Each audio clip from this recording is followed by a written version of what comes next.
तो कहानी शुरू होती है विल नामी एक लड़के को दिखाते हुए जो अपनी फ्रेंड सैम से शादी करना चाहता है और इसके लिए उसे उसके डैड से परमिशन लेनी होगी। लेकिन ये करना भी आसान नहीं है क्योंकि सैम के डैड एक आर्मी ऑफिसर होने के साथ साथ बहुत ही ज्यादा स्ट्रिक्ट भी थे। सैम उनसे कहती है परेशान नहीं हो, तुम डैड से अच्छे से बात करना, मैं जानती हूँ वो मान जाएंगे, इतने भी बुरे नहीं है। सैम के मॉम डैड के घर जाने पर सैम की मॉम तो विल का बहुत अच्छे से वेलकम करती है, लेकिन जैसे ही सैम के डैड घर आते हैं तो विल का मूड खराब हो जाता है। जाहिर सी बात है उनके उटपटांग सवालों की वजह से बातों ही बातों पे विल इन दोनों को बताता है कि वो सैम के लिए एक घर खरीदना चाह रहा है, जिसके जवाब में सैम के डैड कहते हैं नहीं, इसकी जरूरत नहीं, मैं जानता हूँ तुम हमारी बेटी को हमसे दूर करना चाहते हो, लेकिन मैं तुम्हें ऐसा करने नहीं दूंगा। इस बात ने तो विल का मूड अच्छा खासा खराब कर दिया था। वो सैम के डैड से कहता है मेरा नहीं, ये सैम का ही डिसीजन है दूसरे शहर में रहने का। इस बात में दोनों की बहस हो जाती है और विल गुस्से में उठकर अपने कमरे में चला जाता है। उसने अभी तक ना तो सैम के डैड से शादी की बात की और ना ही ये बताया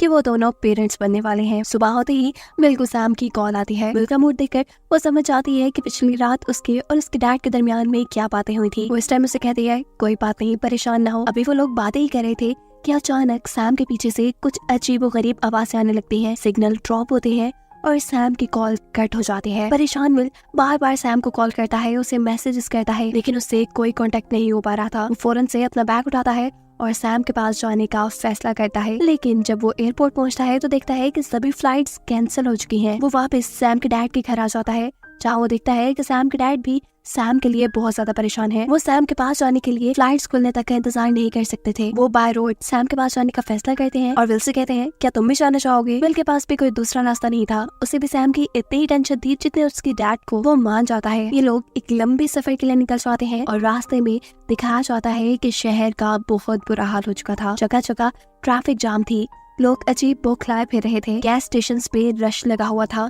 लोग अपनी जरूरत की चीजें इकट्ठी करने के लिए एक दूसरे से लड़ रहे थे। अभी जिस टाइम पर विल गाड़ी में गैस फिल कर रहा था उसी टाइम पर कुछ गुंडे आकर विल को धमकाकर उससे पैसे मांगते हैं, लेकिन तभी सैम के डैड किसी हीरो की तरह गाड़ी से बाहर निकलकर इन सब को गन से डराते हुए अपने से दूर कर लेते हैं। सफर ये दोनों दोबारा कंटिन्यू करते हैं और यहाँ विल सैम के डैड से पूछता है कि आप हर टाइम ये गन अपने साथ क्यों रखते हैं। वो जवाब देते हैं देखो, अगर ये मेरे पास ना होती तो वो गुंडे अब तक हमारा सब कुछ लूट कर ले जाते। थोड़ा ही आगे जाने पर वो देखते हैं कि आर्मी ने आगे रास्ता बंद किया हुआ था। अब क्योंकि सैम के डैड खुद भी एक आर्मी ऑफिसर थे, वो यहाँ पर सभी ऑफिसर से बात करते हुए अपनी गाड़ी को आगे निकाल लेते हैं। चलते चलते अब रात हो चुकी थी, इनकी मंजिल बहुत दूर थी और मुसीबतें तो जैसे कम होने का नाम ही नहीं ले रही थी, क्योंकि अब पुलिस की गाड़ी में बैठा एक साइको इंसान इनके पीछे पड़ चुका था। ये लोग गाड़ी से निकलकर जब उसे चेक करते हैं तो वो आदमी इन्हें शूट करके मारने ही वाला था। ये दोनों अपनी जान बचाने के लिए वापस गाड़ी में बैठ जाते हैं और स्पीड से अपनी गाड़ी चलाते हुए वहाँ से आगे बढ़ते हैं, लेकिन ये आदमी भी अपनी कार से उनका पीछा करता है। जिस आदमी को डिस्ट्रैक्ट करने के लिए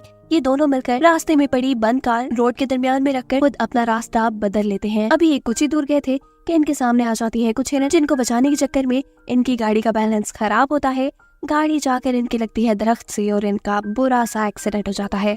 एक्सीडेंट की वजह से गाड़ी रुक गई थी और वो पागल इंसान दोबारा इनके पीछे आ चुका था। विल इस टाइम गाड़ी के अंदर था। वो विल के ऊपर बंदूक तान कर उसे मारने ही वाला था कि अचानक पीछे से सैम के डैड आकर उसे धक्का देकर दूर गिराते हैं। ऐसे में पागल आदमी को गुस्सा आ जाता है और इन दोनों के दरमियान में लड़ाई शुरू हो जाती है। सैम के डैड की उम्र बड़ी जरूर हो गई थी, लेकिन वो किसी जवान से भी अच्छी फाइटिंग कर सकते थे। वो उस आदमी को खूब पीटते हैं, अच्छा सबक सिखाते हैं और यहाँ मारकर फेंक देते हैं, लेकिन इस सारी लड़ाई के अंदर उनकी अपनी भी पसलियां टूट जाती हैं। खैर इस आदमी से छुटकारा पाने के बाद ये लोग पुलिस की कार के साथ अपनी कार जोड़कर अपनी कार को एक गैराज में लेकर आते हैं, जहाँ इनकी कार को ठीक करने के लिए मैकेनिक बहुत सारे पैसे मांगती है।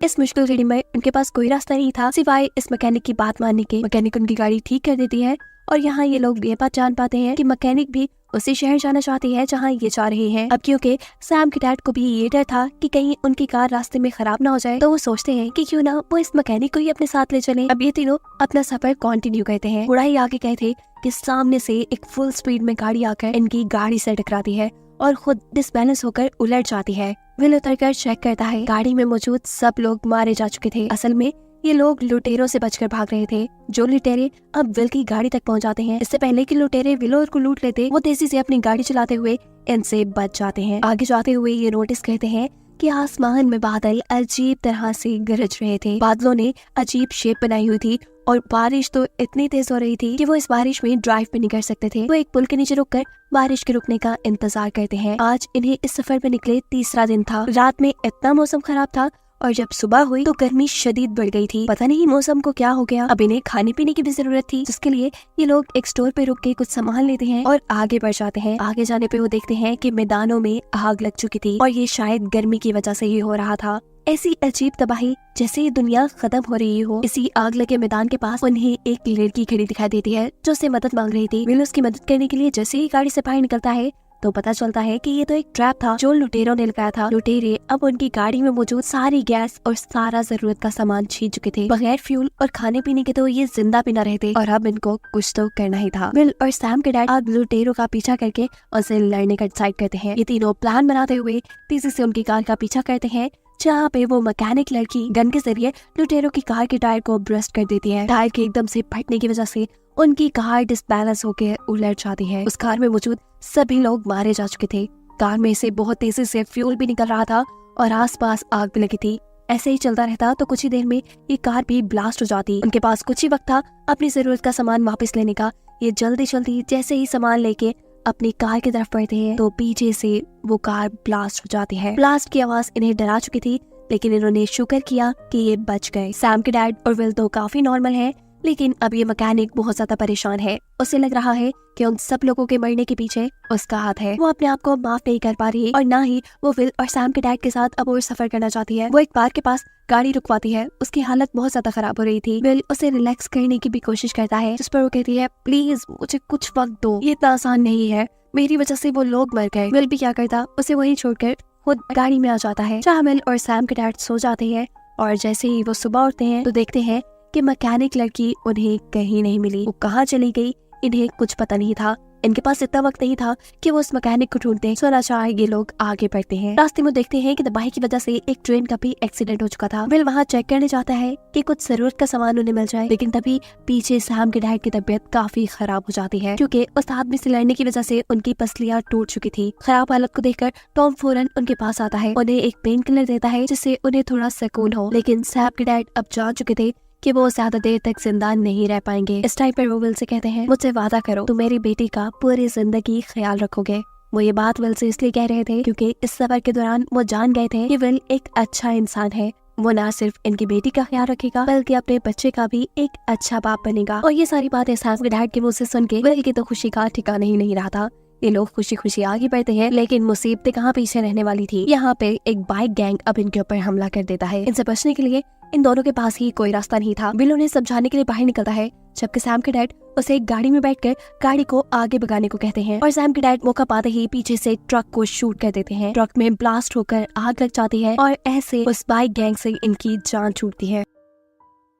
फाइनली ये लोग आगे बढ़ते हैं। विल अभी ये बात नहीं जानता था कि ये वो आखिरी मुसीबत है जिसका सामना उसने सैम के डैड के साथ किया था, क्योंकि अब सैम के डैड की मौत हो चुकी थी। उसे जब ये बात पता चलती है तो वो बहुत दुखी होता है। उदास वो बेशक था, लेकिन वो ड्राइव करता रहा। कोई और रास्ता जो उसके पास नहीं था। थोड़ी दूर जाने पर विल की गाड़ी भी खराब हो चुकी थी। वो ऐसे ही इस गाड़ी के अंदर सैम के डैड की डेड बॉडी नहीं छोड़ना चाहता था। वो ना चाहते हुए भी अपनी कार को यहाँ आग लगा देता है और इसके बाद पैदल ही आगे बढ़ता है। आज उनके सफर का 5वां दिन था। वो अभी तक अपनी मंजिल पे यानी सैम के पास नहीं पहुँच पाया था। इसी रास्ते में उसे एक गाड़ी मिलती है। वो उसे लिफ्ट मांगता है, लेकिन ये फैमिली भी लुटेरों से बहुत ज्यादा डरी हुई थी। वो गन लेके ऐसे बाहर निकलती है जैसे उन्हें लग रहा हो कि विल भी एक लुटेरा है, लेकिन विल तो खुद उनसे मदद मांग रहा था। ऐसे वो विल का यकीन करने के लिए विल से विल की गन ले लेते हैं और उसे अपने साथ गाड़ी में लिफ्ट दे देते हैं। यहाँ से विल के मॉम डैड का घर करीब था। वो इस फैमिली को अपने मॉम डैड के घर ले आता है, उन्हें यहाँ रुकने की इजाजत देता है, लेकिन इस शर्त पर कि वो विल को अपनी गाड़ी दे देंगे। ये लोग भी मान जाते हैं और विल अब इस गाड़ी के जरिए सैम तक पहुँचने की कोशिश में लग जाता है। फाइनली ये अपने शहर पहुँच चुका था, जहाँ वो जाते ही देखता है कि जगह जगह राख के ढेर है। सारी गाड़ियाँ, इंसान मरे पड़े हैं। पूरा शहर तबाह हो गया था। बिल्डिंग्स टूट गई थी, लाशें मलबे के नीचे थी। दुनिया की तबाही का एक खौफनाक नजारा था। वो जैसे ही अपने अपार्टमेंट में आता है तो देखता है कि बिल्डिंग्स टूटी हुई थी। सैम अपने अपार्टमेंट के दरवाजे पे एक एड्रेस लिख के साथ ये नोट लिख के गई थी कि आओ और मुझे ढूंढो। विल फौरन ही सैम के उस लिखे हुए एड्रेस तक जाता है और उसके हाथ ही गन लेकर एक लड़का बाहर निकलता है, क्योंकि वो भी लुटेरों से डरा हुआ था। इससे पहले कि वो विल को शूट कर देता, वो विल को पहचान लेता है। क्योंकि वो उसी का नेबर था। इससे पहले कि ये लोग कोई बात करते, पीछे से सैम भागती हुई आती है और विल के गले लग जाती है कि दोनों ही एक दूसरे को जिंदा देखकर बहुत ज्यादा खुश थे। फाइनली इतनी मुसीबतें झेलने के बाद, इतनी कुर्बानियां देने के बाद विल को कुछ तो हासिल हुआ था कि दोनों एक दूसरे को गले लगा लेते हैं। और पीछे जो सैम का नेबर था वो इन दोनों को देखकर जेलस होने लगा था, क्योंकि वो भी सैम को पसंद करता था। विल बहुत ज्यादा थका हुआ था, इसलिए सो जाता है। उसकी आंख अब एक जलजला आने पे खुली। वो डर कर फौरन बाहर आया तो उसने आसमान में रंग बिरंगे चमकते हुए बादल देखे, जिस बारे में वो आकर सैम और इस आदमी से पूछता है कि आखिर इस शहर में ऐसा हुआ क्या कि हर कुछ तबाह हो गया, यहाँ तक कि माहौल भी। जिस पर सैम का नेबर जवाब देता है कि ये सब प्री प्लान्ड हुआ है, यहाँ पर अमेरिकी फोर्सेस ने कोई बम धमाका किया और उसी के रिएक्शन से ये सब कुछ हो रहा है। विल ये बात नहीं मान रहा था, क्योंकि बम से एक मरतबा की तबाही तो मुमकिन थी, लेकिन बार बार इस तरह जलजले के झटके आना, तूफान आना, ये पॉसिबल नहीं था। इनके बहस में ही सैम के नेबर का मूड खराब हो जाता है। उसे अब विल पे अजीब ही गुस्सा आ रहा था, इसीलिए वो अगले दिन विल को